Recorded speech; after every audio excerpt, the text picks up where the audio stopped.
In today's video, I'm going to teach you how to use Grok 3. This is a fantastic tool for those looking to leverage advanced AI capabilities effectively. Let's dive right in and explore how you can maximize the potential of this software in a few simple steps. First, you need to head over to the Grok web interface. This is your starting point where all the magic happens. Once you're there, you'll be prompted to log in. If you already have an account, simply enter your credentials and sign in.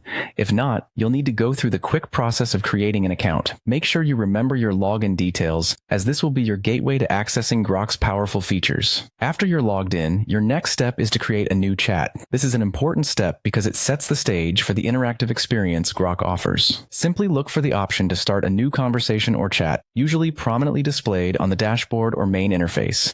This will allow you to engage with the platform and begin crafting your queries or tasks. Once you've created a new chat, you should see various options or menus designed to enhance your interaction. Here is where you'll find the selection of models. As you're looking to use Grok 3, navigate to the Models section. It might be a drop-down menu or a list, where you can select Grok 3 from other available options. It's essential to select Grok 3 to ensure you're utilizing the specific model designed for advanced computational tasks and AI problem solving. Next up, it's time to enter your prompt. This is where you begin to truly engage with Grok 3, so think about what you want to ask or accomplish.